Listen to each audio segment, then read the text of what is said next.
Okay, so welcome back, Elaine, to the Zoom room for another Art of Letting Go live session. So today we're going to have a look at our daily quote and dive into today's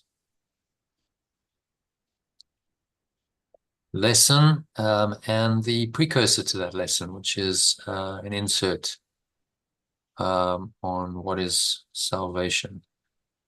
Discusses the question, what is salvation? And then we'll probably finish it off with a meditation. Okay, so I'll share my screen, have a look at, can start off by reading the headline quote.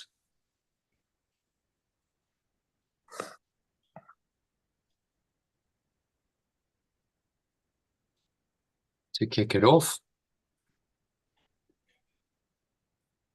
Never run before God's guidance. If there is the slightest doubt, then He is not guiding. Whenever there is doubt, don't. Yeah, quite a good quote by a guy called Oswald Chambers. He was a Scottish Baptist evangelist. Yeah.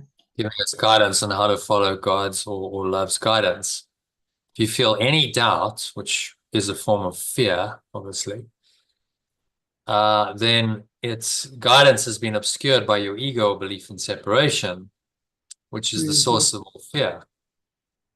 And it advises you don't do anything until there is no longer any doubt in your mind. Yeah. And so it's quite a good rule of thumb. Okay, I'm in doubt, I'm not sure. Okay, well, clearly I'm not clear enough. I need clarity. So if you're faced with an important decision in your life and you're not absolutely certain about which way you should go, pause, ask for guidance first. Then be patient and wait for a clear answer and the conviction that arises with it. So you're going, okay, that sounds great, but how does it actually work in practice? So I've given an example here of a situation that I've mentioned it before, but I'll talk about it briefly to you because there's other people who might be listening to the stream. So I had the situation, a significant amount of money was owed as a commission for a loan that I helped to arrange for clients with a development bank. The corporate finance company whom I did the work for originally had been liquidated. The liquidated appointed a lawyer to deal with payment of commission to the now liquidated entities. Okay, so we then I met the guy. We came up with an agreement. I actually wrote the agreement. So it was all agreed. And there was no mention at that point of any expenses being deducted, right? Nothing of that sort went into the agreement at all. And I know because I wrote. So the first tranche of the loan, the first bit, he paid out no problem. But the second part, he was like, right, now I'm going to deduct all the expenses. And these were expenses for the liquidation.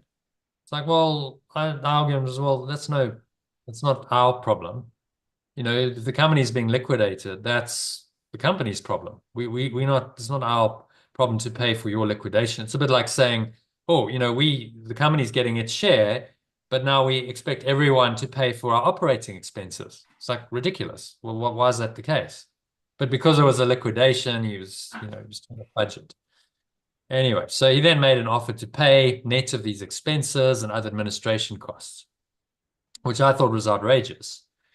But that was what was on the table. I had this Vipassana meditation retreat that was coming up, and then I had these other guys who were involved who wanted to take legal action, and I wasn't sure. For a couple of days, I was like, I wrestled with it. It was like the guy's clearly been ridiculous and unfair, and there's more money that's owing.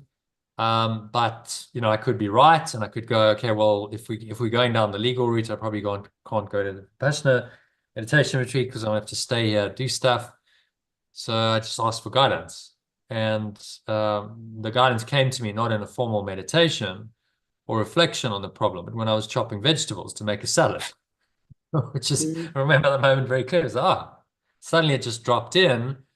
And I was like, yeah, that makes sense. And the voice said in words, let go and leave the outcome to me. It was very clear.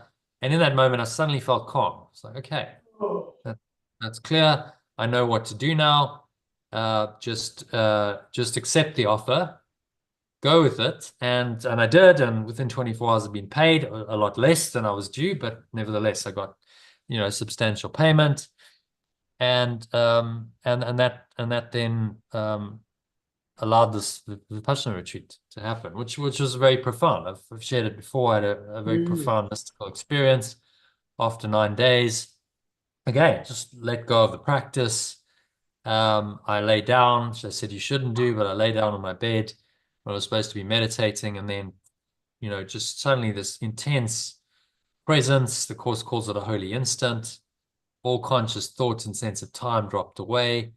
And I was just aware. I wasn't asleep, but I was just aware for, I don't know how long, but I don't think it was very long, but there was no sense of time. And then immediately kind of came out of it, and then the Holy Spirit interpreted the experience for me and helped me to understand more clearly than I'd ever done before that I'd invented the entire external world as a way of justifying all kinds of unhappy, meaningless thoughts and covering over the pure formless awareness that I just experienced so powerfully.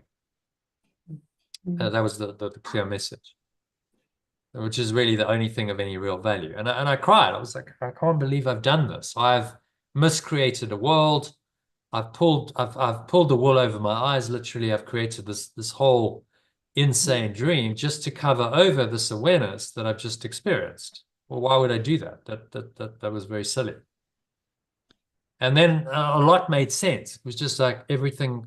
It was like a massive download. I just went, I get it now. I get what the Course is saying. I understand on a deeper level. So I experienced very viscerally what all the great spiritual teachers have taught throughout time about this world being a veil of illusion. I was like, okay, I get it. I understand now that it's just a projection that's designed to justify all of these negative thoughts and emotions. The external world is necessary to do that. So that's why it's the veil of illusion, right? It covers over this pure formless awareness of perfect love that I just experienced, covering this pure formless awareness or being. And I was really sad, this devastating loss. I was crying. The whole experience lasted maybe 10 minutes, maybe a bit longer, I don't know, but not very long. But I remember it for the rest of my life, as was probably the closest I've ever come to God, or this presence, as Eckhart Tolle refers to it. And it gave me a deep insight into the nature and purpose of the dream world we've constructed to replace our pure formless awareness. And so in those moments, those few moments, I was just this presence, I was just pure formless awareness being aware of itself. Words can't really do the experience justice, but we have to use them in this dualistic world as pointers or signposts to share the experience. It's very difficult to describe an experience like that. In fact, he says revelation is actually unspeakable. It goes beyond words. You can't describe it. So, the words don't do it justice.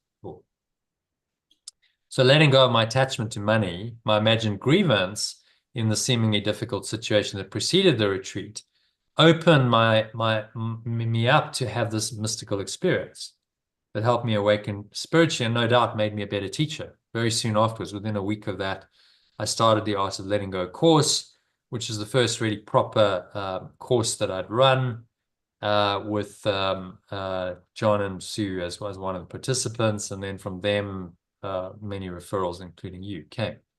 So it was, obviously, that was the way it was designed. But I could have, if I'd chosen the ego, I could have stayed away from the retreat and I could have gone, no, I'm going to fight this guy. And then he died a couple of months later, died of COVID. So it would have been a disaster. It would have gone into an estate. We probably never would have got any money out of his estate. and I would have got nothing. So it was definitely a lesson which I learned, and as a result, the community flourished, which is how it goes. You listen to the Holy Spirit, then spiritual stuff flourishes. If you listen to the ego, then it dies. I also met two people at the retreat, which led to 2 business opportunities that are still in play. So, you just can't kind of control this. I just went with the flow. I trusted the guidance, and that guidance told me to do it, and it said leave the outcome to me. And then very, very soon afterwards, not very soon, a couple of years later, I got unsolicited exactly that amount that I'd been done out of to the rand. I got that transferred into my account. Just like, oh, there you go. I was like, okay, well, there's the law of divine compensation and abundance, which reminded me that there's really no order of difficulty in miracles or corrections, and they can happen over any period of time. And we've just got to listen to the guidance. There was a very clear guidance. I could have ignored it and decided to do it my ego's way, and I would have suffered because of that. In fact, I think we probably wouldn't be sitting here chatting today if I hadn't followed the guidance. It would have played out very differently. So yeah, it's quite amazing. it was yeah, and these moments, that's why it matters. Listen to guidance. If you at a have an important decision to make, can profoundly change the course of events, and then your whole life, and your life unfolds differently because of the decision you took. So I don't think you can underestimate the importance of it. So I've given you this is a good talk by David Hofmeister and Francis Zhu on guidance and mind training, where they go into the topic of guidance in some detail. Yeah, so any comments, thoughts, questions on any of that? No, it's very good. Yeah, no, it's I think to follow the guidance, the way that you follow the guidance is you let go. Guidance comes when you let go. Yeah. Oh, yes. Yeah. No. Yeah. Tried that in a bit. I was willing to let go of that grievance and that anger. I was willing to drop that, and then the guidance came. Yeah. And I asked for it. It was like, okay, so I like, show me. There was a conscious asking for the guidance, and then it came in a moment when I wasn't consciously asking. I was just literally chopping, chop wood, carry water, they say in the Zen. I was literally chopping vegetables. And then it comes, okay, just, there you go. And it was very clear. I was like, yeah, that's what you're going to do.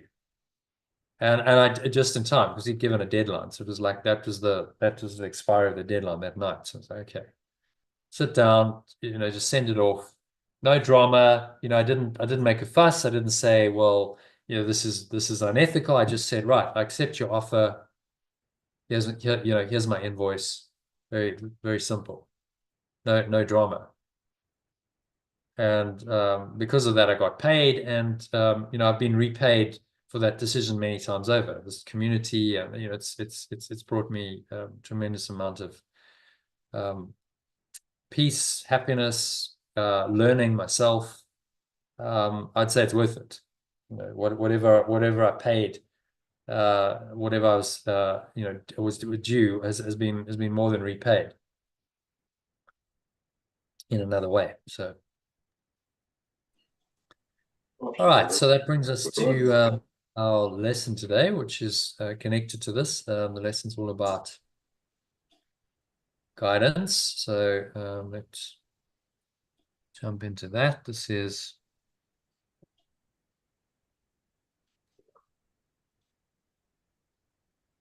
this one is lesson 233. But I think let's jump into the precursor to this. the insert, because we haven't covered that yet this year, which answers the question, what is salvation, or what is awakening in our translated language? Good question. Okay, so I'll read. Good question, yes. Yeah, they're all excellent questions, actually. Yeah. What are these things? The first one is, what is forgiveness? This is, what is salvation? There's eight dealing with core concepts in the course. So what is salvation, or what is awakening in our translated language? Okay, so I'll read the original, you read the alternative. Yeah, okay. Salvation is a promise made by God that you would find your way when at last. Awakening is a promise made by pure formless awareness of perfect love that I would find my way to it at last. It cannot but be kept. It can only be kept. It guarantees that time will have an end, and all the thoughts that have been born in time will end as well. It guarantees that time will have an end, and all the thoughts that have been born in time will end as well. God's word is given every mind which thinks that it has separate thoughts, and will replace these thoughts of conflict with the thought of peace. Perfect love's message is given to every mind which thinks that it has separate thoughts, and will replace these thoughts of conflict with the thought of peace. From the top? Yeah. Awakening is a promise made by pure formless awareness of perfect love that I would find my way to at last. It can only be kept. It guarantees that time will have an end, and all the thoughts that have been born in time will end as well. Perfect love's message is given to every mind which thinks that it has separate thoughts, and will replace these thoughts of conflict with the thought of peace. So it's just saying that awakening is promised by God, or pure formless awareness, and it will find its way to you at last. Yeah, that's true. And it Very comforting. It's a done deal. It is very comforting. There's no doubt that you will awaken. It's just a matter of time. You can delay, you can resist, you can procrastinate. Yeah.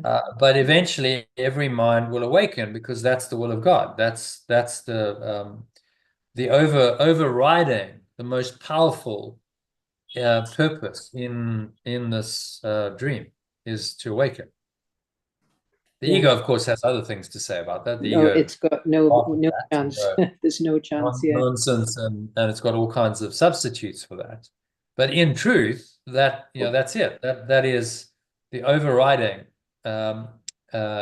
intent, purpose of your life and of the dream. And you can deny that all you want, in which case you suffer, or you can accept it and then cooperate with this awakening process. Instead of resisting it, you cooperate with it and say, yeah, well, I'm willing. I'm willing to go through the process. I'm willing to do the work, and I'll cooperate with my own awakening. That's when you start getting in flow. It's when synchronicity starts happening. That's when your dharma, or your higher purpose, starts unfolding. When you surrender to this, or you resist it and you suffer. It's as simple as that. All right, so happy to go on to number 2. Yeah. So the thought of peace was given to God's Son the instant that his mind had thought of war. The thought of peace was given to perfect love's extension the moment that its mind had thought of war. There was no need for such a thought before, for peace was given without opposite and merely was. There was no need for such a thought before. The peace was given without opposite and merely was. But when the mind is split, there is a need of healing. But when the mind is seemingly split, there is a need for healing.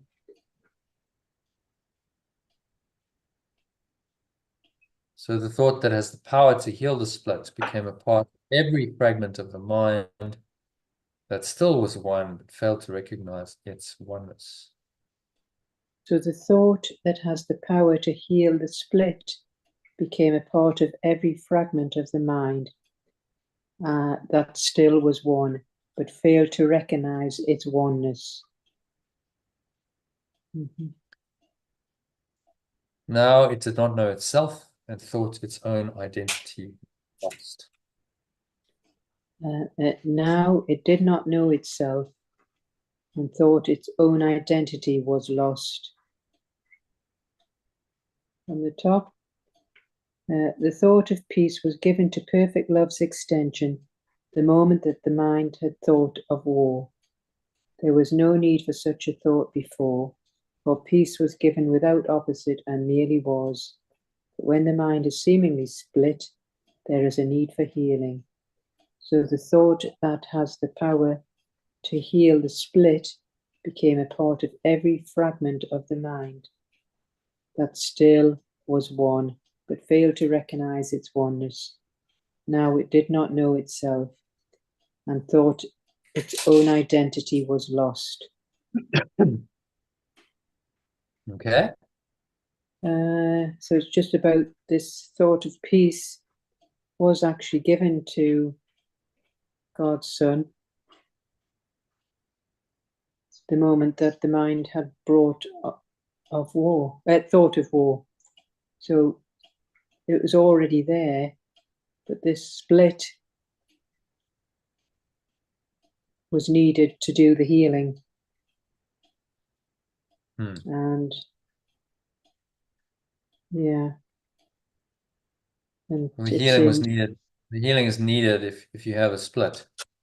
Yeah, and it's saying now it did not know itself and thought its own identity was lost. Is this the ego? Yeah. Got very confused, but fortunately it can't fully deny the truth. So the truth is still there, and the truth can be remembered. That remembrance is the Holy Spirit. You remember in this world, and then you are able to take that remembrance and actually use it to reinterpret this world. You know, that's the remembrance of perfect love of the Holy Spirit that gives us the guidance that we need in this world.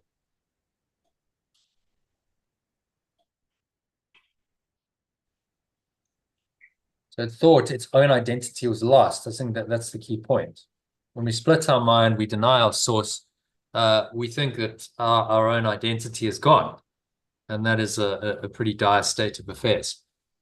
We feel lost, we feel confused, we feel guilty. Disconnected. We feel angry, we feel upset, fearful.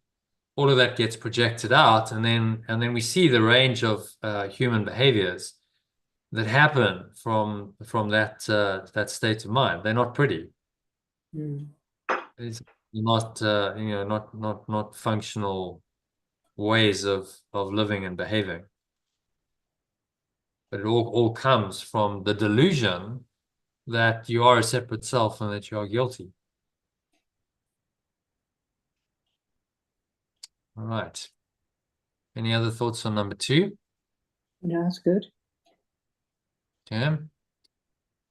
So let's move swiftly on then to number 3. Salvation is undoing in the sense that it does nothing, failing to support the world of dreams and malice.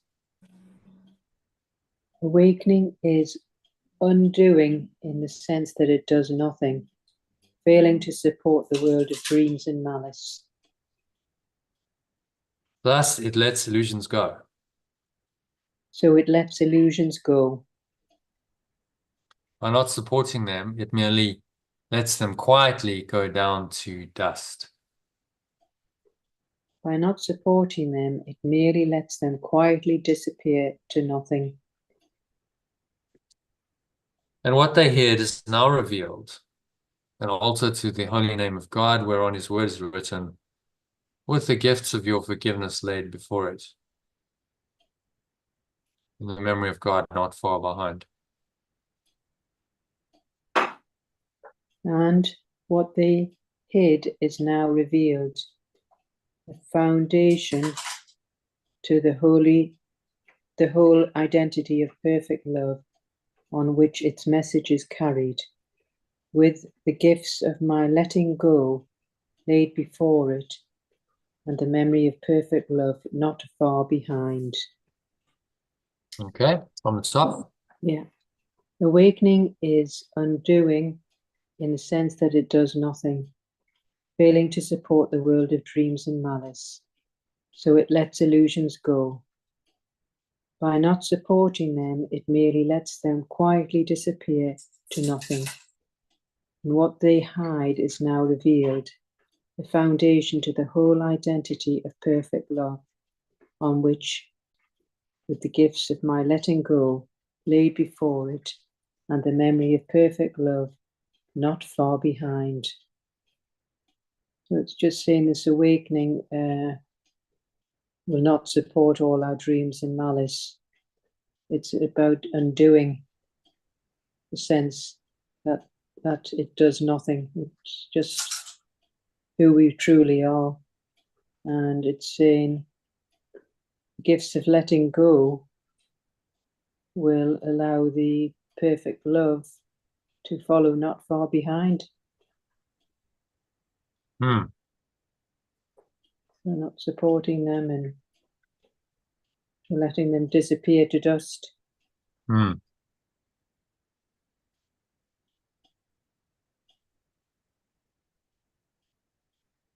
Yeah. So awakening is the process of letting illusions go and letting them disappear. And then what they've covered over reveals itself. It has to, because that's what's left. So you see why the metaphysics are key to understand. If you understand it's all a veil of illusion, just covering over this deeper awareness that's already there, then letting go becomes the obvious remedy. Well, I'm going to let go, and then what's going to reveal itself is the truth that it's covered over. But if you don't believe that, and you think, let's say you take the growth mindset, you say, well, I'm not quite the finished article, and I need to grow and become better, a better human being, a better person. But you in that process, you actually deny your fundamental awareness. Then forgiveness doesn't make any sense. Then you've got to do stuff. You've got to grow. You've got to improve because it's not already there. You have to become it. You see, and that creates a very different mindset. And then forgiveness doesn't make sense. Then seeking some kind of worldly accomplishment, worldly pleasure, relationships, money, Work, status seems to make sense because that's going to make you better separate self. Yeah. Rather than accepting, well, I already am actually perfect. I can't really be better than what I already am. I've just got to let go to reveal that. I've got to let go of what blocks that awareness to reveal it. It's already there. So there's two kinds of philosophies in the world. The first kind is the growth mindset that says you're not quite good enough as you are, but hey, you can try stuff, you can learn and grow and improve your skills and develop and become a better person. Yeah, what they often say, a better version of yourself. Yeah. Yeah. Personal growth. Yeah. The problem is, where does that stop? When do you become the best version of yourself? When do you actually become fully self-actualized? Never. In Maslow's We've all terms. Yeah, tried that one. it happens, doesn't it? Because there's always something you can work on and improve. And then, of Yeah. course, what It never happens is ends. at a point you start going the other way. So you might be growing to a point you're going, oh, in my 20s and 30s, that growth mindset can work quite well. But when I start getting into my 50s and 60s, and I start sliding the other way, and I start getting old and a bit tired, and I no longer want to like do stuff and you know, shoot the lights out of the world, then it changes. Mm-hmm. So it doesn't, which is why growth, you know, personal growth typically targeted at anywhere between teens to 40, 50 something. That's it. As soon as you get Mm-hmm. older, people start going, well, you know, no, This that is a doesn't really never appeal to me. ending. It's never ending. They Yeah. become more spiritual. Yeah. It's like, well, maybe I've done that to a point. I did it certainly to a point. And then you go, well, when does it end? Me Maybe too. there's Yeah. something deeper that I'm missing, which is the second kind of teaching in the world says you already have it. You already are that perfect being. You've just blocked your awareness of that. So what you've got to do to become aware of it is let go of those blocks to the awareness of love's presence and allow that presence to shine through again. That's the second sort of and those would typically be called a spiritual path rather than a personal development path because they're very different. The persona, you don't want to develop a persona that's false. You understand Mm-hmm. that? Oh yes, yes. No, I'm the same. I've done that when I was younger. We Improve, all do. improve. Yeah, And we try to yeah. improve that false self. But you know, this is saying, well, why are you trying to improve a false self? Oh It's by yeah. definition false, and it's never going to bring you the satisfaction that you want No, because no, it's no. not your Yeah. fault. Only your true self is going to do that. So what often happens if you pursue the growth path for a while, you inevitably come across the second philosophy, which is about awakening to who you really are already. And then often there's a bit of a transition. I remember when I read The Power of Now, that was that for me. I was reading this and I'm going, but what he's saying is contradicting everything that I've read, you know, all these Mm, growth books. It's there's a clear contradiction. So, you know, which one am I going to go for? yeah. But you know, the power of now, there was something deeper. There was something that called me. It was like, yeah, there's something here. You know, I've got to. It felt right to Made follow it. sense. Yeah. Mm-hmm. Yeah, it made sense on a rational as well as an intuitive level. It's like, yeah, it's just something here. There's something I can't, you know, you can't really explain it, put it in words, but there's something It deeper, just and hit I'm the yeah. This yeah. I'm I'm resonating much more with this Yes. than you know that old growth mind because I'd done all that and setting goals and Yes. it hadn't Yeah. really worked and it hadn't brought me the peace and happiness that I was really yearning for. And then I'm reading The Power of Now and I'm going, wow, this is amazing The stuff. opposite. Like what Yeah. he's saying is opening my eyes. Like I've never really, what he's saying is I've never really lived because I've always been in the future and not Mm-hmm. present. My focus is always, oh, future. One day I'll get there. You know, one day I'll be a world champion. One day I'll Mm-hmm. be a billionaire. These are the kinds of illusions um, that I'd held in my mind. And so now was never enough. It was always the future that I was striving for. Mm-hmm. And then you know, when he's saying, well, don't do that anymore, just be present and find peace in the moment. I'm like, well, that's a total contradiction to all of these growth books that are saying, yeah, no, you got to try stuff and you got to make stuff happen, and you're only going to be worthwhile when you achieve something, uh, which is quite fearful. I found a lot of fear in that mindset because if I didn't do it, you know, I'd set Oh myself up yes. for failure massively because I had to be in my mind, I had to It's be horrible. Yeah. the best in the world. I had to be the best squash player in the world. Anything else was a failure. We talk about Mm-hmm. pressure, Mm. right? You've got to be number one. That's like the best on the planet. There's Um, billions of people on the planet. Yeah. in order to be successful. Mm. Um, wow. That's Okay, no yes. pressure then. Uh, and so I felt that pressure. It was like, well, what if I don't do it? And then in my mind, I defined it as all or nothing. You know, if I succeed, wonderful, then I'll go on and I'll have this great career as a motivational speaker based on my success. I had it all planned out, Mm. but there was a lot of anxiety. I remember thinking, like, oh, but you know, what if I don't do it? What if I Yeah. fail? Being number one in the world isn't easy at anything. No. No. So there's the doubt, you know, the fear and the doubt, which is Mm. takes us back to the quote, Yeah. um, this quote is saying, if you're in doubt, then it's not the Spirit.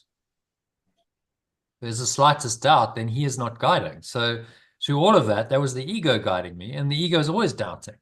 The ego is not certain of anything. Yeah. The ego is like holding this dangling this carrot and saying, "Oh yeah, you could do this. Oh, it'll all be amazing. Look to the future, future focus." But there was this gnawing doubt of like, well, what if you don't do it? What if you fail? Then what? Yeah. It's not, yeah. Then you'll be a failure. Then none of these Pretty dreams will come horrible, to. yes. Then your underlying feeling of not being worthy is going to be confirmed, Yeah. and you're just going to be a loser. That's then when you Because sort of, that's the ego's default position of like you're not actually good enough. yeah. So the problem with the striving, the more you strive to be good enough and prove that you're good enough, the more you're saying to your mind, "I'm not good enough." That's the problem. Yeah. That's why the craving, striving mindset doesn't work. Because the more you do it, the more you're saying, "I'm not good enough." Because I'm telling myself that over and over. Why would I be striving then for something else if I thought I was good enough? So there's the paradox inherent in it. And at this point, I didn't realize all that. It's taken years to figure it out and go, okay, that's actually what I was doing to myself. Because at that point, I didn't know about any of this stuff. I didn't know about the Course in Miracles. I didn't know really about spirituality. I'd heard of it, but I was like, well, I don't really even understand what that is. My focus was on fulfilling the ego's goals, and I thought that was what would bring me happiness and satisfaction in life. But as you journey in that, everyone starts that way, I think, normally. But as you journey more and more in that, you go, well, maybe it's not actually all it's cracked up to be. Maybe it's not actually the case because I'm still striving and I'm not very happy. Now I'm in my 30s and it sort of isn't happening. So maybe, and this is, I'm very grateful that I failed in that egoic desire of being a champion, world champion, because it made me question the entire thought system that I'd bought into up to that point. And I remember going, well, maybe I've got it all wrong. Maybe this entire, what the mind of man can conceive and believe it can achieve. Napoleon Hill, if you've ever read that book, Think and Grow Rich, to summarize the growth mindset, that quote summarizes it. Maybe that's wrong. Maybe that's not the complete picture. Maybe I haven't fully understood. So there was this really humbling and saying, okay, well, maybe I need to start reading some other books and inquiring and looking elsewhere, because that clearly hasn't worked. I took it to its maximum extreme. I was like, absolutely, this is it. I'm going to set my goals. I'm going to visualize. I would spend, an hour visualizing every day. Like, okay, I'm going to visualize myself as a champion. I can see it. I can feel it. I can believe it. I'm going to work at it. I came to England. I was like, yeah, I got myself in quite a good position. I was training with the world's #1 player and the squad. It's like, okay. And then, whoa, suddenly I like, sorry, you got to leave England, no visa. My dreams got kiboshed. And, I had to realize in my late 20s, this isn't going to happen. I'm miles off it. I'm not even close to achieving this dream. And now I can't even get overseas. I can't even go and play and train in a good squash playing country like England. I'm stuck in the backwaters in South Africa. So now what? And this is where the awakening starts coming, because you're going, well, that hasn't worked. I mean, from obvious, that whole thought system hasn't worked. So maybe I'm missing something. And then you open to spiritual truth coming in, which it did thick and fast. Then I'm reading books like The Power of Now and what were those books by Conversations with God by Neil Donald Walsh, and Life and Teachings of the Masters of the Far East, and the Urantia book, and like everything I could. I was like, I want to know. And eventually that led to the course. So okay, well, that I've heard about this. Maybe I should buy it. I remember clearly the moment. I was in a bookshelf. There it is. I'm like, okay. It just felt right. I'll buy this thing. I only started reading it a few months afterwards because I was finishing some other books. And then I was like, okay, this is a whole different ballgame. Mm. What's I just he couldn't really? understand it. I just couldn't Huh? understand it when I Yeah, first got. well, I say, you read the text and you're like, I think I'm getting it. There's something here. No, no, I was quite Mm. disciplined. I read a Right. section of the text every day while I was having my lunch. And I was doing the lessons and I was like, okay. And I listened. I listened to the audio Mm. of the text being read. But honestly, it took me 10 years to really start understanding it. Mm. Mm. I'm honest. First 10 years, you just kind of, you think you've got it, but you don't really get it. Mm-hmm. It was only when I was, oh, okay, so that's what a miracle is. A miracle is a correction. Yes, Like, yes. how did I not understand that 10 years ago? I It's just just the didn't. way it is, yeah. Like all of us. Because it takes quite a long time to adjust your thought system, to start Mm-hmm. undoing all of those fixed beliefs of the ego. It takes time to start loosening the hold that the ego has and undoing those thoughts. Definitely, definitely. And so it took, and it again, another crisis. It was like, oh, now I'm 10 years down the line. Uh, I had to give up my life in South Africa, my business. I got married, moved countries, changed careers, started a family, had a son, all in the space of like a year. Massive Mm. change. I'm like, wow, like what's just Mm. happened to my life? All of the structures were just removed. The rug was literally pulled out from under me. Yeah. And that's when you start realizing that it's all just a dream Yeah. experientially. Okay, well, I can't really rely on any of this. And so this is I'm talking about my own personal story because this is how awakening goes. It's an Mm. awakening process, and you start realizing more and more. The more you follow the guidance, the more the journey unfolds, often in and through your life experiences. It's bound up with your Normally a life experience. crisis. Normally crisis, yeah. Normally, it's some kind of crisis. You really can be very, very unhappy, but in that unhappiness, you have to face your ego, and that's very valuable. If Mm. you sort of comfortably numb, as many people are, it's like, well, I'm not that happy, but I'm not that unhappy either. Mm. So I need something of a crisis to kind of wake me up. Yeah. Um, and that crisis is exactly the point of transformation. You need that in order to be the catalyst for your awakening. So when crisis comes, you always go, well, this is good. You should go. We generally don't. We go, oh my God, this is terrible. Why Mm-hmm. is this happening to me?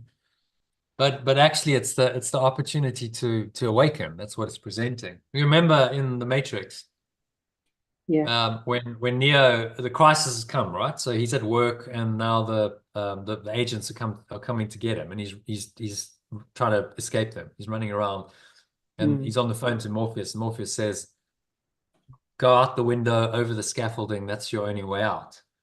And Mm. he goes, "Why is this happening to me? I didn't ask for this. Why is this happening to me Oh, yes, yes. in the crisis?" Because that's how we react. Actually, he's been asking for this for years. Mm. But then the ego's reaction initially is like, no, this shouldn't be happening, and it resists Mm. Mm. rather than going, oh, okay, well, actually, I've been asking for this. This is a chance for transformation.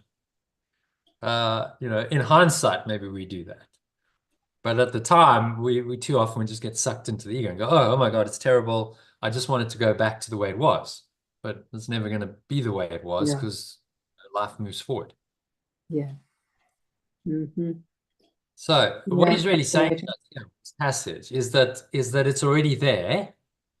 Everything that you truly want is already there. It's within you, but there's this process of uncovering that. It's like hidden treasure. You've got to go through a process of clearing away all the garbage that covers it over and revealing it. And that's what awakening is. Mm-hmm. So you don't have to become anything you're not. You just have to realize what you already are, which is why the second path is called, amongst others, self-realization. You realize who you already are, and you, in fact, always have been. You just didn't Well, know that. You were confused. I guess now I do. believe this, however, the ego is still fighting. So I know underneath that is my true self. I can tell, I just know now, which has taken a long, long time. However, there's still a lot of resistance with the ego. Yeah. Yeah. So it is just, as you say, just undoing and doing. Work through the resistance. Yeah, your journey is to work through as the resistance comes up. You look at it, you let go of the resistance, and you allow more and more that true self, that knowing, to come through. That starts shining through and replacing the resistance. But at least you have that. Many people don't. They have no idea who they are. Oh, There's yes, no sense yeah. No, I'm very grateful. Yeah. And so that's a lot of progress. That's a result of a lifetime of spiritual practice and work and seeking. Okay, now at least I know deep down who I am, but I still have moments when I doubt it. So that's what you got to clear up there. Yeah, yeah. All of that resistance and the doubts are let go of, and what you're left with at the end of that process is just the knowing I am that I am. The name of God, I am that I am. That's all there is, nothing else. And I rest in that true self as the Christ, completely peaceful, comfortable. I'm not striving. No matter what. Yeah. Yeah, no matter what. Because I rest in my true self. Yeah. That's where he's trying to take us with this practice of the course. So you can be completely, rooted in peace in that, and completely identified with your true self or Christ self, and the ego really just can't touch you. Just, whatever. Well, like a lot of these, like Eckhart Tolle, Adyashanti, all of those, Moji, they look as though they're predominantly in their true self. Not all the time, obviously not, because they're still in a body, but they certainly seem to have undone a lot of their resistance and ego. So, yeah, and yourself as well, of course. Why are they teaching? You can't teach it. Yeah. Yeah. You have to be like one step ahead of the students. Otherwise, what can you teach them? Yeah. Yeah. They'd probably be the first to admit, well, I still have egoic elements. I still have stuff. Updating on YouTube. Sorry, it was just an interruption there. But it's yeah. All right, so we carry on then. Number 4. Yeah. Come daily to this holy place and spend a while together. Let us come daily to this holy, innocent place and spend a while together. Change that to state rather than place, I think. Daily to this holy, innocent state. So it's a state of mind, not a physical place. Here we share our final dream. Here we share our final dream. It's a dream in which there is no sorrow, for it holds a hint of all the glory given us by God. It is a dream in which there is no sorrow, for it holds a hint of all the magnificence given to us by perfect love. The grass is pushing through the soil, the trees are budding now, and birds have come to live within their branches. The grass is pushing through the soil. Trees are budding now, and birds have come to live within their branches. Earth is being born again in new perspective. Earth has been born again in new perspective. Night has gone, and we've come together in the light of pure awareness. Night has gone, and we have come together in the light of pure formless awareness. From the top. So the separate self, yeah. Let us come daily to the holy innocent state and spend a while together. Here we share our final dream. It is a dream in which there is no sorrow, for it holds a hint of all the magnificence given to us by perfect love. The grass is pushing through the soil, the trees are budding now, and birds have come to live within their branches. Earth is being born again in new perspective. The darkness of the separate self has gone, and we have come together in the light of our true self. Okay. Well, it's a very nice paragraph, isn't it? Just Yeah, leading I it mean, to our beautiful magnificence. imagery, really. Yeah. Darkness of separation is gone. So awakening is this process of waking up to who we really are. Very simple. So, for example, like myself, who is perfectly aware that there is something else now, albeit it's taken a long, long time, but there's still the resistance of the ego. So would that not be classed as an awakened person? Would that be just somebody who's on their way? Awakening. Much more Awakening. helpful to say, Yeah, I'm right. awakening. People who say I'm awakened, I'm like, right. Okay. So you mean you've got no more lessons to learn? Right, No more issues to resolve. right. You're the finished article. You are the Christ, as Yeshua was Got you. in his Right. That, final, right? Remember, he still had one final lesson to learn. Although he was this awakened master, his final lesson was the crucifixion. right. So yeah, To so let that would be go of quite, all ego. yeah, that would be a thing if I was saying I am awakened, yeah, so I'm Christ. Yeah, that's in, yeah. Okay, that I'm sounds it. awakening. I'm in the I'm process of, awakening. Yeah, yeah, that's better, much more yes. accurate, much more helpful, because otherwise, the problem with saying I'm awakened is then you might go, okay, well, all work stops. Okay, Yeah, well, yeah, then I'm awake. I don't need to do anything more. So, okay, I'm just like chill out and I'm not necessarily practicing anymore because in my mind I'm telling myself I'm awakened. And often what happens then, and you've seen this in some of your friends, ego mm, comes back.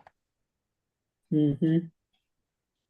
So although you already are, the true self, you already are the Christ, while you're here, Yeshua says very clearly, there's a clear-cut need for vigilance. In other words, you've got to keep vigilant, you've got to keep working and practicing this teaching, practicing forgiveness, because otherwise it's very simple, it's very easy for the ego to come in Oh again. yeah. Mm-hmm. So Mm-hmm. a clear-cut need for vigilance in a world like this is it's required. He's telling us that. Mm-hmm. Yeah, Um, yeah.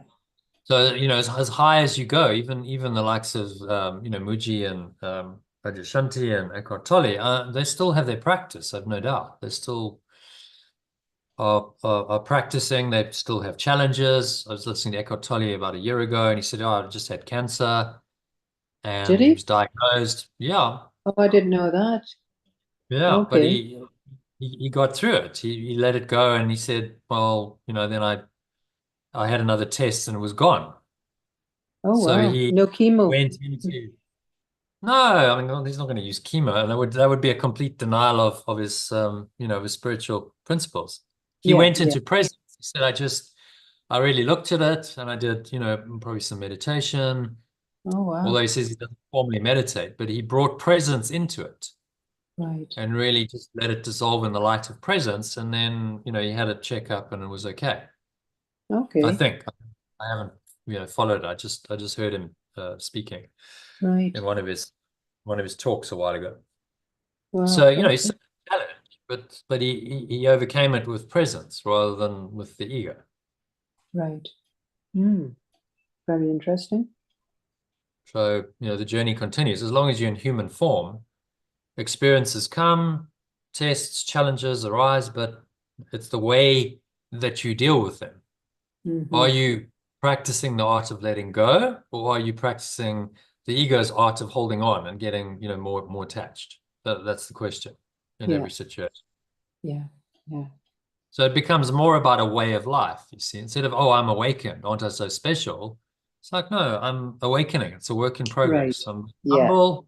I'm just That makes practicing. I sense. know I That don't always makes get it sense. right necessarily, but I keep trying. You know, you're not always, the ego is going to come. Sometimes you find yourself going into the ego. Maybe you say and do things that are motivated by the ego. We've all done that. But you don't beat yourself up. You just go, okay, well, that's just the ego trying to come back in, as Yeah. it will do. Of course, it's inevitable. Mm-hmm. You know, this is the force that I've got to oppose and undo in this world. So of course it's going to come back in and have its say from time to time. But if Yeah. I'm vigilant to that and I have the tool, the awareness and the tools to deal with it, then it's not really too much of a problem. I can handle it. Yeah. And that's what the Mm-hmm. course is training you to do, to handle it. Okay. Ego will come, but you have a way of dealing with it now. But it's going to systematically and progressively undo it. That process is awakening. That's salvation. It's a process and it's an end destination. Yes, eventually you will awaken fully and you will leave the world and you'll be in pure formless awareness of perfect love. But in the interim, there's a process to get there. So let's have a look at this Mm-hmm. diagram again. Where are we? Agreement to join. No, we want the other one. Let's find it.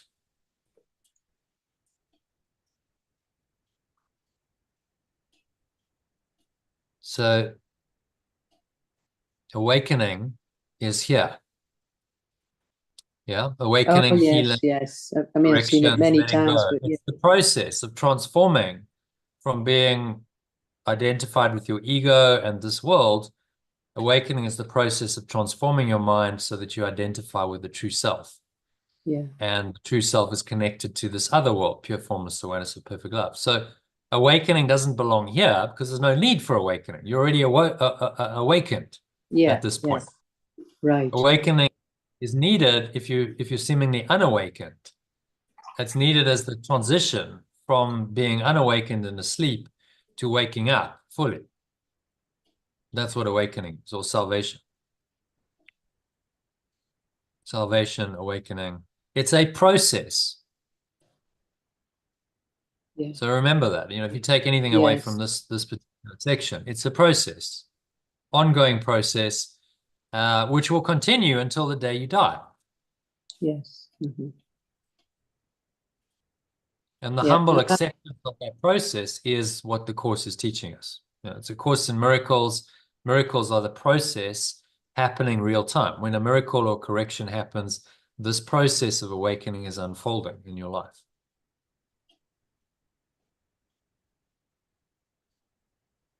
Okay. So let's read number 5. Yeah. From here we give salvation to the world, for it is here salvation was received. We awaken the world with this awareness, or it is this awareness that has awoken us. Yeah. Quite a bit. Yeah. You see the translation. We awaken the world. This is the awareness that has awoken us. Yes. Or that. Better. Yeah. Yeah. And this is this awareness that is, it's a process that is awakening us. It is this awareness that is awakening us.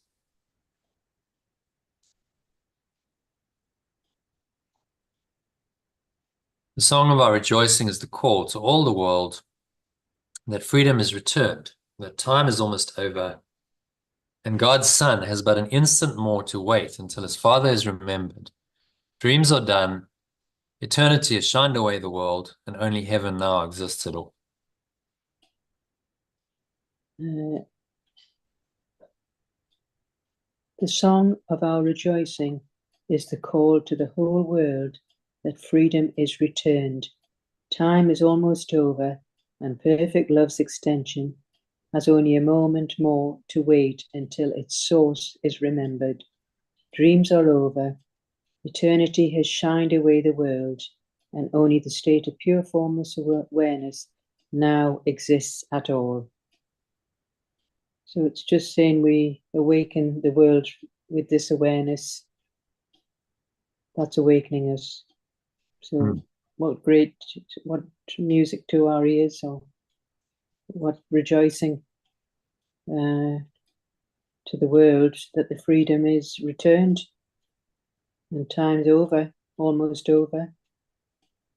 only Yeah. a moment, and to wait until the source is remembered and dreams are over and Mm, eternity has shined away the world into our correct state of pure formless awareness. mm. Only a moment more to wait. So, some people, if you take the course very literally, will go, okay, well, it's going to happen right Now, now. Moment. we're The truth lovely. is, this awareness is there all the time, so it can. But even if you have an epiphany, revelation experience like I described earlier in the session, well, Mm. the journey continues. That wasn't the end of it. That It's was like just an an experience. That was just, experience, and it lasted a while, and then it fades away. And I haven't had one as intense since, but it was enough. yes, to know that It showed me that it is actually only a moment away, and that awareness is there. And while I'm still in human form, there's still work to be done. There's more letting go to do. There's more lessons to learn, but at least I understand I'm on the right track. mm, You know, mm, this is the way I'm going to escape from the dream, fully awaken. Just keep going. And so then you develop a much more patient, kind of tolerant, patient attitude mm. to yourself and others, because everyone else is also just awakening. So they're not the finished article yet either. No, So no, you're it's just imposing these, say, well, why aren't you awoken? And well, because you aren't either. So everyone's no. just doing their best and they're learning, Hmm. against the, significant opposition of the ego. So obviously he doesn't want anyone to do this. So Yeah. it's always going to oppose this. And you have these tests and these trials and these tribulations, because that's the ego coming in and trying to convince you that actually it's right and you're wrong, and that you Mm. can't awaken from the dream. You're a victim of the dream. Yeah, yeah, yes. But awakening says, no, that's not the case. You're in this process, and if you continue on, it cannot but be kept. The promise is there. It's a done deal. You are going to succeed. You cannot, as we go back to promise that you would find your way to him at last. It cannot but be kept. It can only be kept. But you've got to surrender to that process. It's all very well so it can only be kept, but I'll ignore the Holy Spirit and I'll just live in the ego. Well, then it's going to be a long, long time until that promise is kept, because you're going to have to change your mind in order for the promise to be kept. It doesn't happen unless you change your mind. So this is a combination of saying, yeah, on a higher level, you are going to be saved, and yet make the effort now. He's saying step up and be vigilant and forgive now, because why do you want to waste time? Why do you want to delay further? Does it make any sense to linger in an insane dream of sickness, suffering, and death when you can awaken fully to the joy of eternal life? Surely, that should be your choice while you're here. And that choice is actualized in today's lesson quite nicely. Mhm. You give your life to guide. You're saying, okay, I'm up for the awakening process. That's what you're really saying with this lesson. Show me how to awaken Yeah. every moment. My thoughts, my words, my actions. You guide it all for this one purpose of salvation or awakening, because that's the only purpose the Holy Spirit has. So that's in truth the only purpose there is. Okay, so let's read this. Do Mhm. the lesson now, and then a meditation. Okay. Okay, so lesson 233. I'm going to read that in original and alternative. I give my life to God to guide today, or I give my life to perfect love to guide today. Yeah, again, the perfect love, perfect loving awareness, for a lot of people is going to resonate more than God. Because what does that even, I give my life to God. What does that mean? how do you, how does that actually work practically? I give my life to God. Okay, so I'm going to expect direction from this God that's outside of me. You know, the perfect love, perfect loving awareness within me is actually what's guiding me. So this perfect love within me is actually what's guiding me.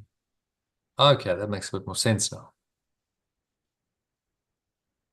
That's the idea of the translations, is to bring it home internally. So instead of projecting it out externally, saying I'm expecting some guidance from outside of me, no, this is my own perfect awareness of perfect love that's going to guide me.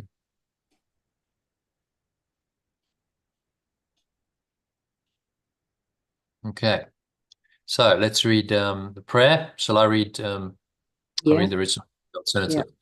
Yeah. Father, I give you all my thoughts today. My source, I give you all my thoughts today. I would have none of mine. I want none of mine. In place of them, give me your own. In place of them, give me your own. I give you all my acts as well, that I may do your will instead of seeking goals which cannot be obtained and wasting time in vain imaginings. I give you all my actions as well, so that I may follow your guidance instead of seeking goals which cannot be obtained and wasting time in vain imaginings. Today I come to you. I come to you today. I will step back and merely follow you. I will step back and merely follow you.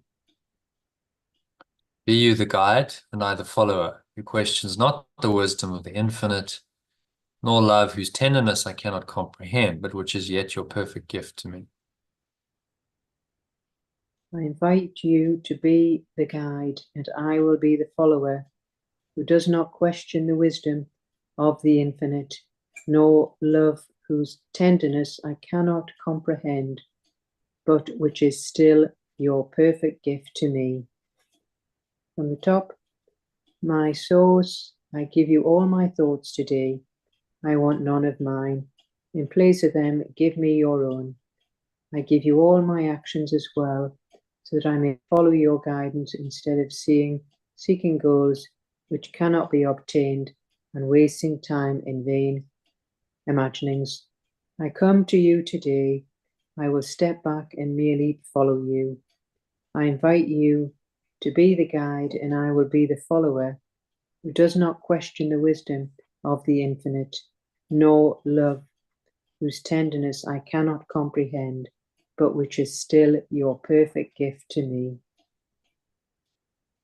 It's just saying that, give up all our thoughts to, the greatest, the source, the God, and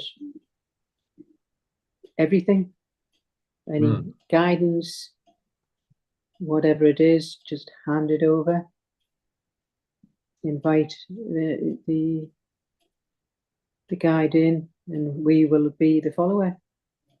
It does not question the wisdom of the infinite, or love whose tenderness I cannot comprehend, which is still your perfect gift to me. So sometimes, in my experience, you're asked to do things that don't necessarily make logical sense. But after the fact, they make a lot of sense. Yeah. It's sort of, okay, that's why I did that. I get that. I felt, an urge. I felt it, but I didn't really know why. So this is what we call surrender to God. We're saying, well, just surrender completely to this loving awareness and give it everything. It's your thoughts, it's your emotions, it's your words, it's your actions. So you become done through. Right? It's no longer you as any separate entity. This is the Christ, or the true self, that is operating through the vehicle of you, of this body. So the avatar is the is the person who's completely surrendered to the divine, and now this true self or Christ is operating them, and they become used by the Spirit to do the work of the Spirit in the world.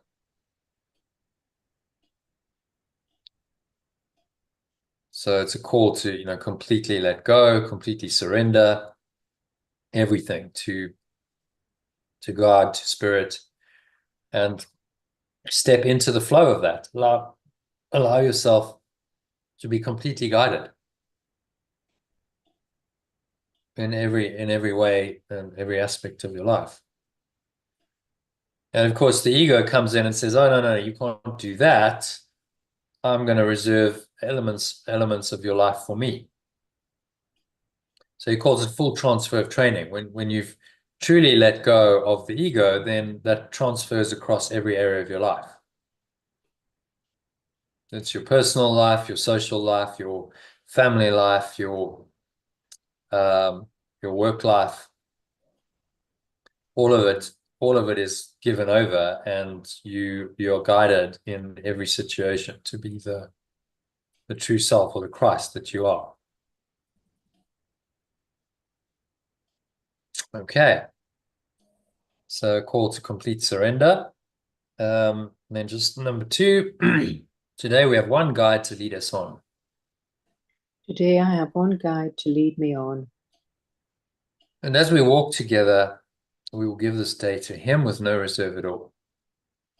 And as I walk with my companions, I will give this day to it with no reservations at all.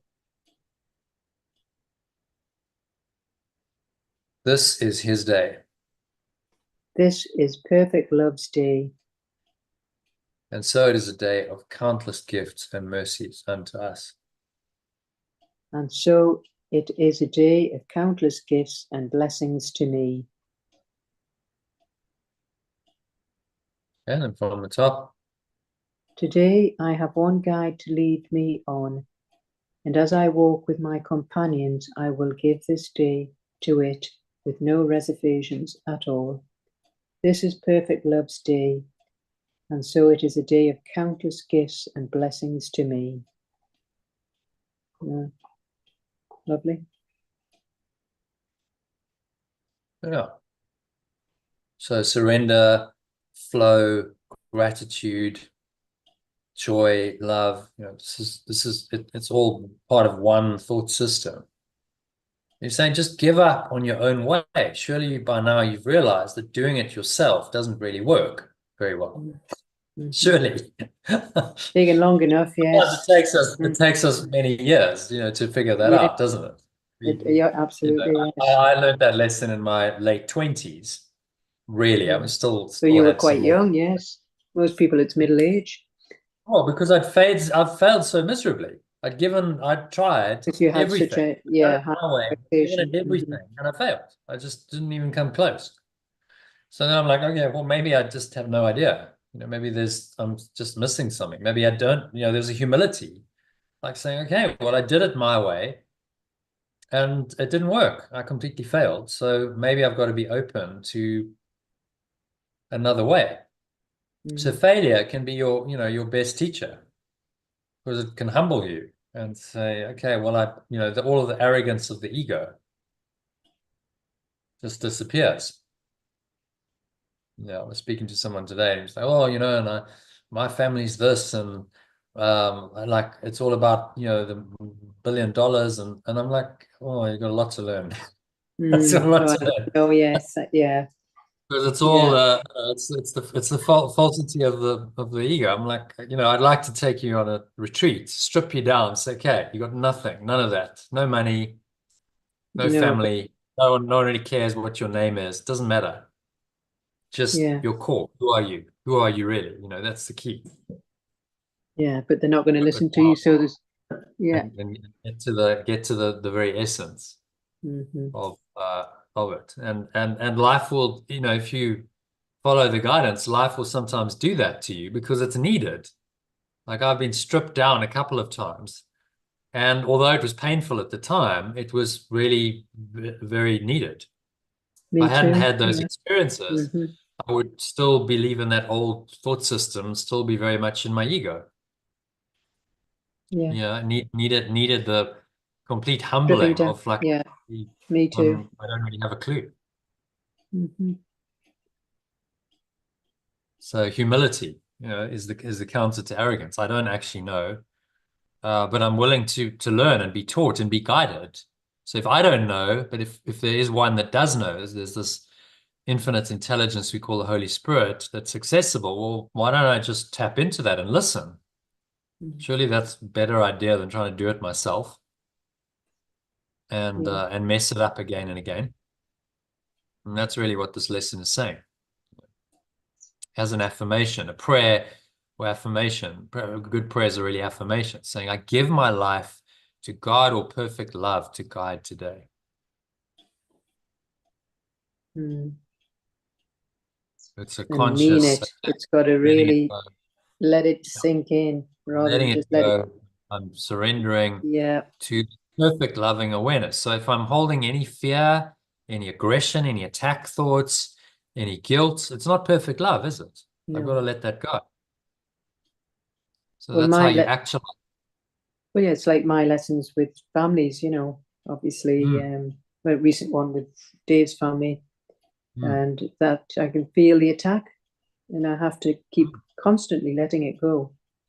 Constantly, yes, because Yeah, and otherwise, when you do that, then you're saying, okay, I give my life to perfect love, to yeah, God, because I'm letting go of my own ideas, which clearly don't work and they make me very no, miserable. they do, I'm and you just constantly open hold to this this, attack, yeah, yeah, just defend and attack and defend, and it and I never feel ends. separate, I feel Yeah, alone, and I feel threatened, and I feel angry, and none of that is peaceful. no, it's certainly not. So surely perfect love has a better idea for how you should live your life. Don't believe it. Not as so obvious, it's almost comical. You got to laugh. You got to like, why did Mm, we ever think we knew what we were doing? I know. But that's the ego's Joke. delusion. It does. Yeah, it is. Well, it's just, yeah, enlightenment. It's a joke. It's a Mm, grand cosmic joke of you believe you're something that you're not. You believe that's going to work, and you follow that to its mm, logical conclusion, which is a complete mess. I know. And then you're in a Yeah, complete mess, and you go, well, what's happened? How did I get into such a mess? And if you're honest, you have to say, well, I got myself into the mess. yeah. Oh, yes. I did it to myself. Yeah. Therefore, I can also undo it. That's the benefit of that kind of honesty. Hmm. Therefore, I'm not bound by this. I can actually undo this. If I blame someone else for getting me into the mess, then there's no way out because No, you're I'm just not going responsible. round and round. Yeah. Hmm. Which is why the taking of responsibility is so key. And this again, as I give my life, okay, I'm taking responsibility by surrendering, by letting go of my own desires and wishes and fears and guilt and everything the ego wants me to believe in. I'm taking the ultimate responsibility, which is just to let go of my ego and surrender to perfect love. So very simple lessons, aren't they? But they're very profound. I mean, if I give Oh, my life to perfect mm-hmm. guide today, every day, you would be You'd awakened, be enlightened. You'd be at the level of Yeshua, the Buddha, just spreading peaceful. love and light Peaceful. and peace, Be lovely. and yeah, and peaceful. Mm, One of these lessons applied every day would take you the whole way to this awakened state. yeah. So that's why we practice. Okay, well, I'm not Yes. quite there yet, but okay, No. I No. practice and I apply and I learn and I'm awakening then. It's a process of surrendering your life to perfect love. Mm. It doesn't just happen overnight. It's an ongoing process, which is why we work and we practice. Okay, so speaking of which, anything else? Otherwise, let's go into the No, that's very meditation. good. Yes, thank you. Very, Yeah, well, it's very good. Yeah, helpful. Very helpful. We yeah, can't be reminded enough. We just mm, cannot. We need it drilled in and drilled in and drilled in. yeah. Well, that's why you're saying it's a daily practice. Yeah. Not practicing daily, it's likely you're going to forget, and the Oh, ego comes yes. calling, and then the ego tries to get a hold again. And that often happens. And then you slide back and the gains that you made are undone. So Mm-hmm. you Yes, practice it and until the exactly. day you die. What else is there to do? There's nothing else to do. Just keep Mm-hmm. practicing Keep this going, keep going. radical forgiveness, or the art of letting go, as they call it, as a way of life. Okay, this is the way I choose to live my life. There's no end. Eventually, I'll die, and hopefully, if I've really done my work, that's it. It's game over. But while I'm here, there's no finish line. It's just ongoing practice. Mm-hmm. Yeah, It's a process yeah. rather than a destination. All Mm-hmm. right, so Yeah, let's do the meditation. Yeah. meditation, shall we? Yep.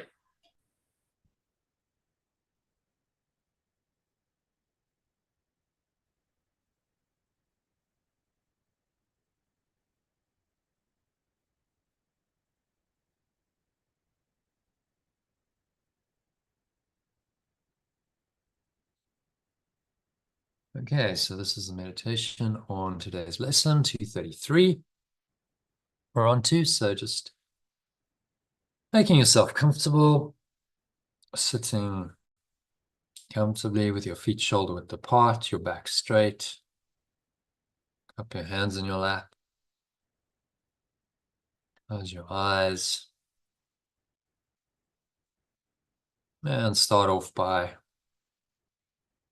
taking a nice deep breath in through the nose. So breathing in, noticing how the stomach rises and the chest rises. Subtle flow of air in through the nostrils. Just pausing at the top of the inhale.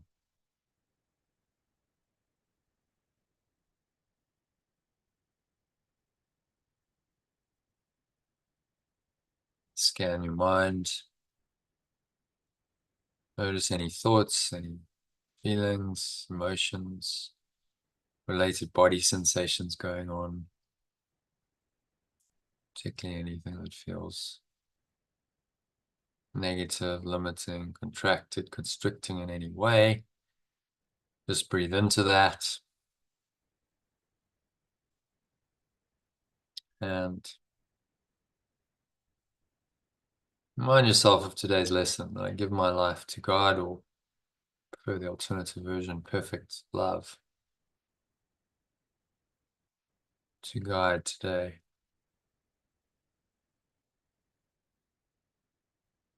Give my life to perfect love to guide today. So whatever situations, issues, circumstances, problems that arise from mind, you just observe them in this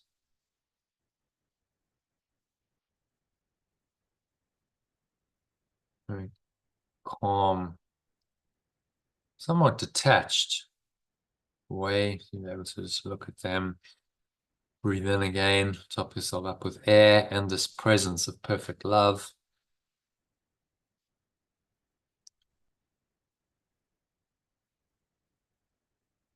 Now, just listen to this prayer, and you can repeat after me if you like.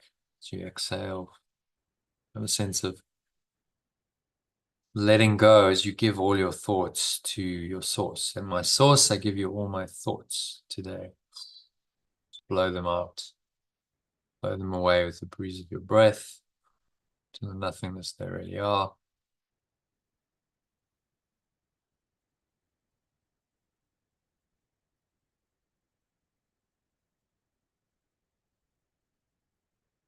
So I want none of mine. In place of them, give me your own. And breathing in, just embracing.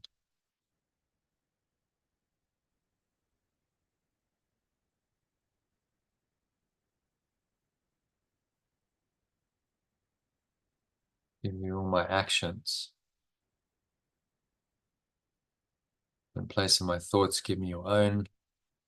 I give you all my actions as well, so that I may follow your guidance instead of seeking goals which cannot be obtained.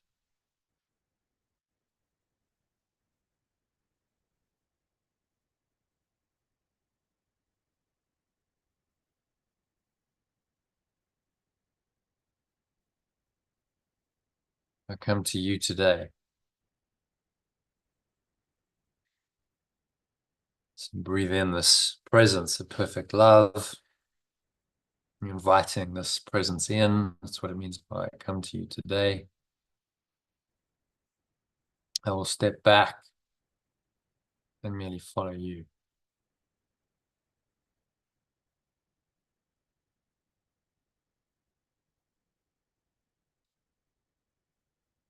Step back and merely follow you. Say that aloud, consciously.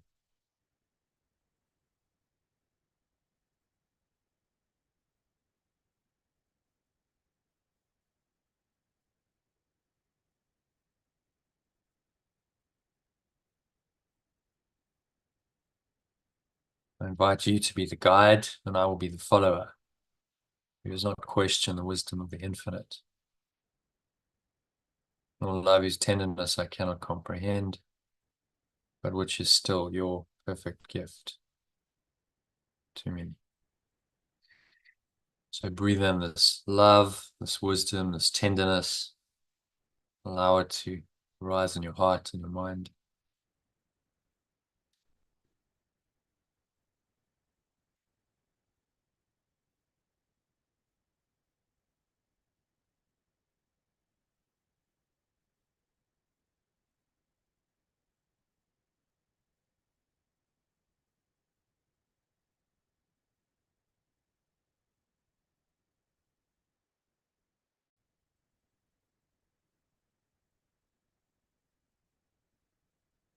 So today, we have one guide to lead us on.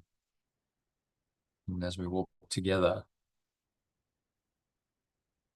we give this day to it with no reservations at all. So as I walk with my companions, I will give this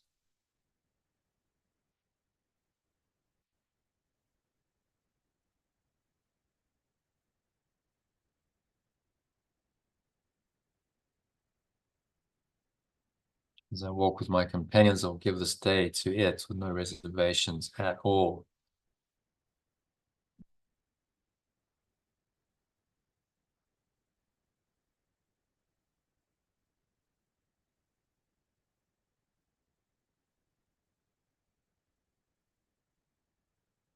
This is perfect love's day. And so it is a day of countless gifts and blessings to me. And so breathe all those gifts and blessings in. It's not material blessings, it's the blessings of peace and love and joy that are real, that are eternal.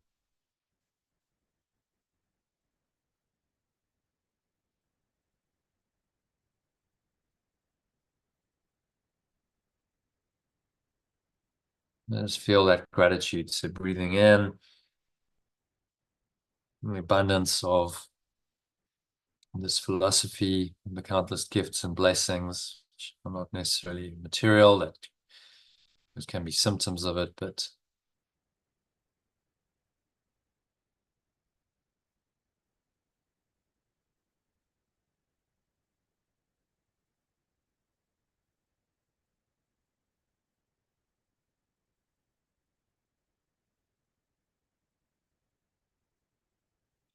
just feel it.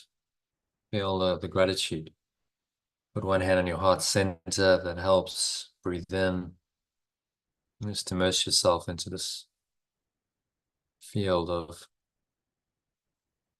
gratitude for these countless gifts and blessings that you receive.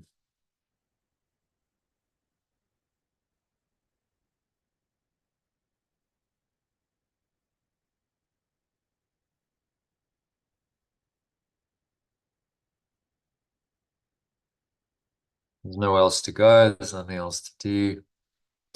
Nothing else to think about. Breathe, relax, be still. And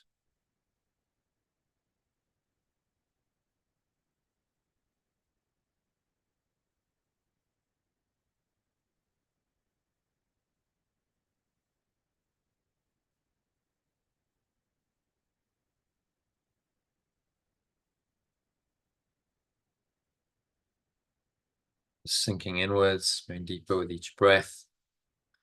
The still, calm, quiet, peaceful state of mind without any illusions. Only the truth is true, and which you can feel truly grateful. Try and really feel this sense of gratitude for everything you've learned, everything's brought you here today, for this divine guidance that's always with you, no matter what the situation is.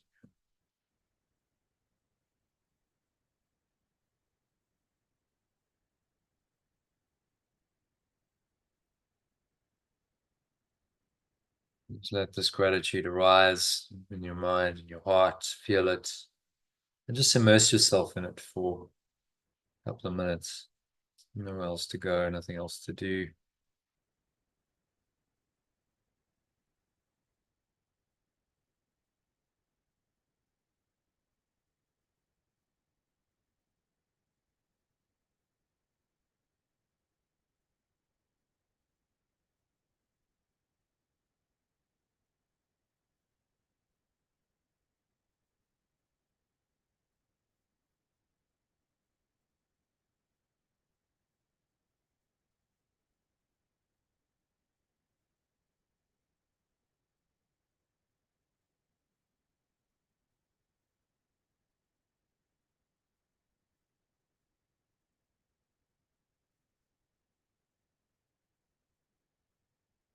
Any thoughts arise, seem to knock you off this grateful state. Any resistance, anger, resentment, fear, attack thoughts in any way, just breathe into them, observe them.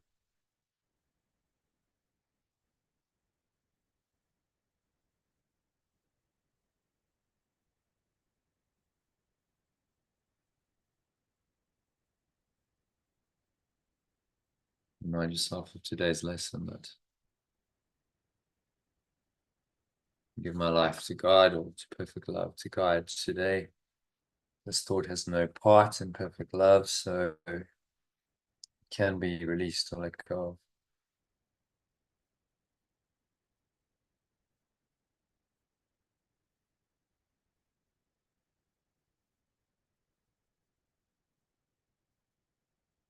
Give your life to perfect love, then everything's taken care of. You just exhale, blow out any darkness in your mind, any lack of faith, any doubt, worry.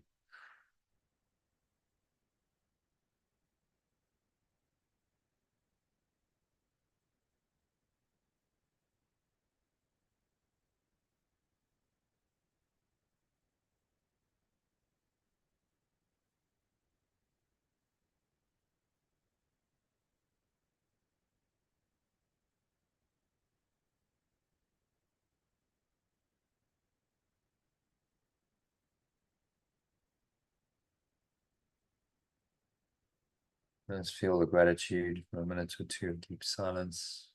Nothing else to do, nowhere else to go. Just observe the breath, breathe, relax, be still,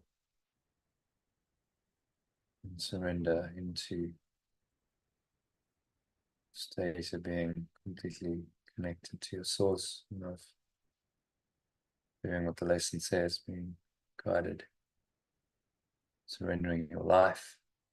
If there's any particular problem areas where you have an issue or problem, instead of trying to work it out yourself, just find yourself that you give your life to.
So just gently coming back.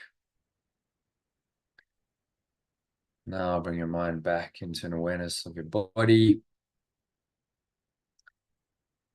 and breath. And senses, invite that into the world. On the count of 3, open your eyes. So 1. You breathe in, just notice the stomach rise and the chest rise, the subtle flow of air in through the nostrils. You're pausing at the top of the inhale. Smile, scan your mind.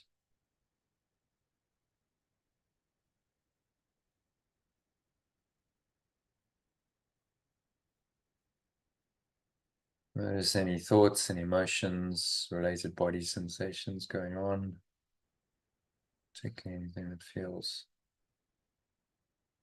at all negative or limiting, contracted or constricting in any way. Recognize it. Remind yourself that you give your life to God or perfect love to guide today, so you can let go of that thought, that feeling.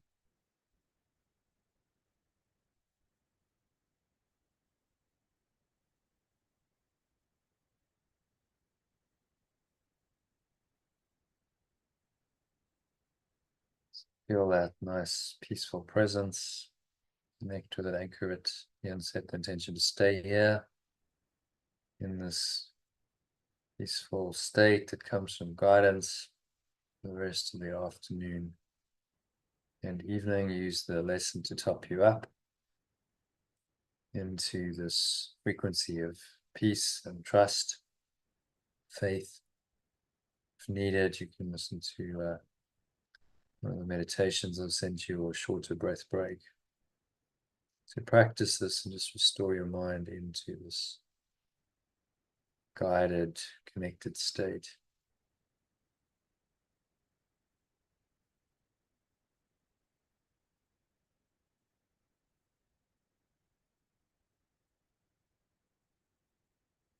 So exhale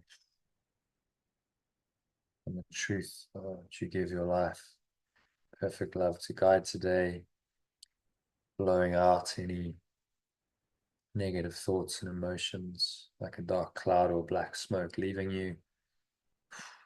Just going, gone, leaving your body, your mind, your energy system. Stomach in, expel the last remaining air out. And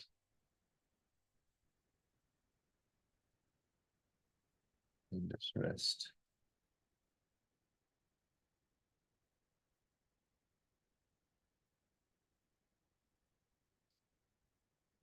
Anchor the state in and out. Just notice the weight of your body pressing down into the chair and your feet touching the ground. Noticing what you're feeling with your hands touching. Maybe a subtle taste in your mouth. Notice that as you breathe in. Notice smell in your nose. Notice what you're hearing in the surrounding environment. Just noticing all these things from this very still, calm, and surrendered state of mind, without illusions, only the truth is true. I anchor that state in, set the intention to stay there. Use today's lesson as a way of reconnecting you with this underlying presence if you need to. And that should help you stay in this state of flow, call it, in which this perfect loving awareness is guiding your thoughts, your words, your actions, and the outcomes in your life.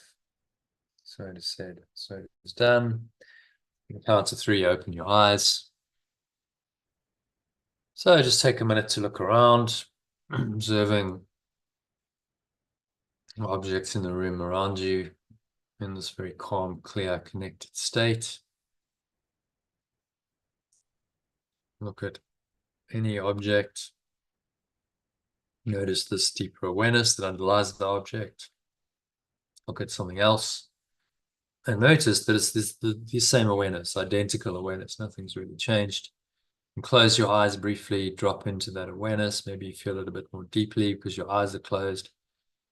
And open your eyes again. Notice that it's the same awareness.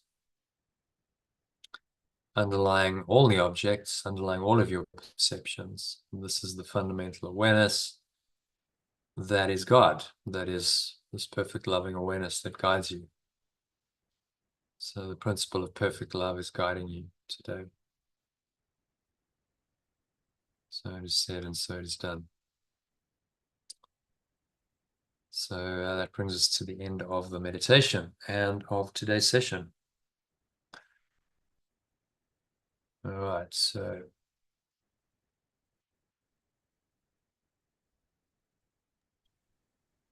thank you, Elaine. Yeah, thank you. That was excellent. Yeah. Today, yep, good session. Yes. So you want to join tomorrow? I might be traveling on Thursday and Oh, Friday. okay. So you can do a session tomorrow, then that's the three. Yeah, yeah. Okay. Yeah. So I can do I'll tomorrow just, evening if you like. Yeah. yep, So we can do yeah, tomorrow evening. yeah. Yeah. Okay. 6:30. Yeah, 6:30, yes, because I know it seems when it gets after about 8 o'clock, for some reason I just seem to lose steam. So Yeah. yeah, I'll try and get Nice. there early so Yeah. then I can finish Yeah. around 8. Yeah. That would be good.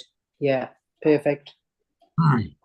Great. Okay. Okay, see you then. Thanks, All Jono. right. Be Bye. safe. Namaste. Bye for now. Bye.